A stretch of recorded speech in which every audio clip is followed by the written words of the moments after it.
Government ministries are rolling out emergency loans and school repair funds in Nan province while preparing a 20 billion baht flood mitigation plan.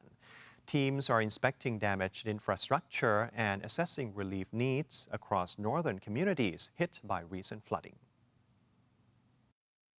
Industry Minister Warawut Silapa Acha instructed provincial officials to inspect electrical wiring and wastewater systems at local factories.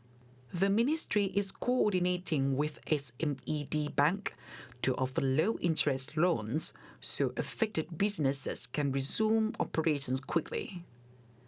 Meanwhile, Agriculture and Cooperatives Minister Suriya Jungrungreangkit ordered higher compensation payouts for fisheries, livestock, and rice growers. Payouts have doubled under rules updated since 2022, with 80% of provincial damage surveys already complete.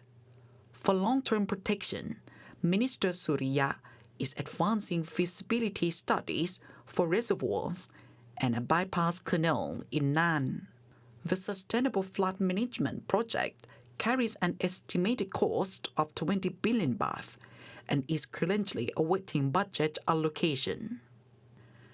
Education Minister Praset Chantara Ruangthong allocated 1.5 million baht for urgent school repairs and directed staff to inspect classroom safety before classes resume.